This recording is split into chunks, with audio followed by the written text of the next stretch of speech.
Hi everyone, Rick here with Rick's 1/3 scale models with my next project. What I'll be doing is taking this Tamiya Leopard 2A5 and this Edwards PE sheet modifications for this kit and making a 1999 era German Bundeswehr Leopard 2A5 that was deployed to Kosovo during that operation. I'm going to be taking the vehicle, modifying it with the PE sheets, making it look a little nicer, doing some modifications to dress it up overall, and then from there go through the process of painting it and detailing it, weathering it, and then putting some netting and other things on, some equipment, as if it's basically going down the road in the way they had it. And then I'm going to be building a little diorama to place it on, showing a vehicle that was deployed. So I'm going to start the project. So here we go. So looking at the kit itself, where the instructions start, they've got you building the back area of the model back in this area. Then looking at what the PE sheet has you doing for their modifications, they've got not an extensive amount, but quite a few modifications you're going to do to dress this up.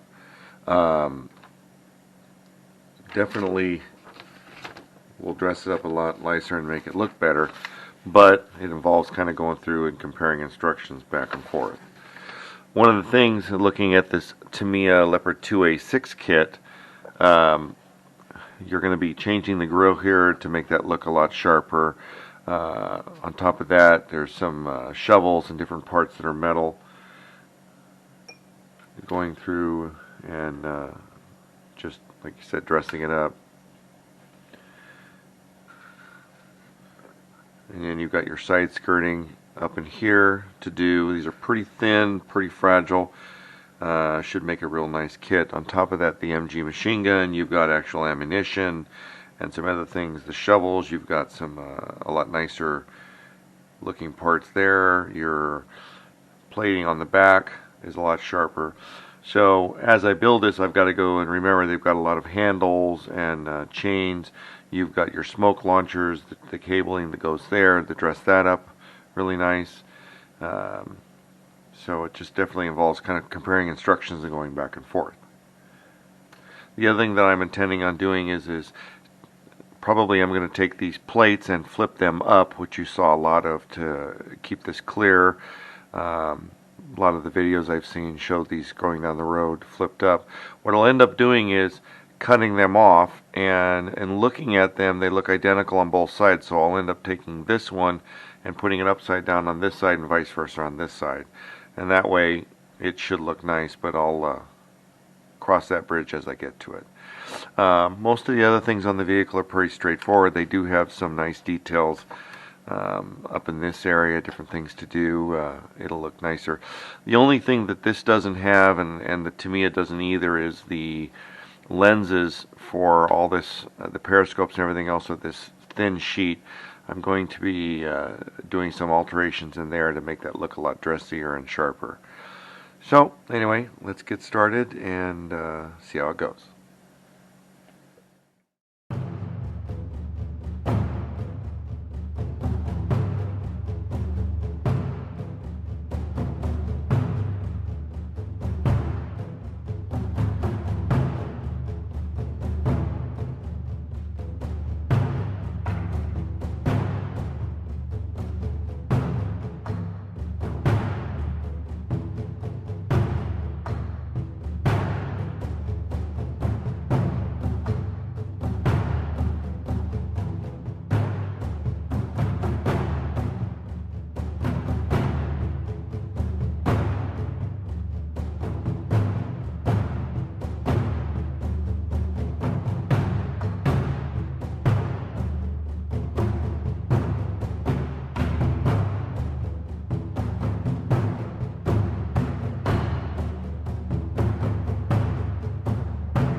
Okay, so I've completed the building stage of the model, and let's kind of review what we've done so far. I've added guitar strings on the back for the antennas, also making this a lot higher up to show the part of the aerial that stays on the vehicle, and they stick the top part down inside of here, and then creating the little plastic part that's a cover for that. The box for the MG machine gun with the ammunition going in, the front sighting mechanism, the chains on the smoke dischargers, the cabinets that open up, the handrails, the grill on the back, the grill for the basket. I've also taken the communications antenna and the communications wiring that are on the back here, and then that on the back you've got the metal folded up mud flaps. You've got the convoy marker in the back that's different. I did take, and instead of having the side guards down, I flipped it up here, which is how you'll see a lot of them. The tubing that goes in here isn't in there. I've seen a lot of pictures of them. They didn't have it, so I've got the metal for the railing that secures it, the metal in the front for the front fenders, and kind of on the same here with the smoke dischargers. I've also done some epoxy clay and built some bed rolls. This will be on the back of the vehicle, and it is the marker that they laid out to indicate it was a friendly from airborne units, so that they could know it was a friendly unit. And then this is the skirting that fits in the front of the vehicle that hangs down, and they've got it wrapped up and folded. I will be putting the camo netting on, and so a lot of this will be covered up partially, but that's after I'm doing the staging. Along with the crew, I'm going to have the commander of the tank and the loader down inside here. So, although he won't fall down because there's a little pad. But that's where we're at. So now I need to prime the vehicle, paint it, and then I'll start the camouflaging.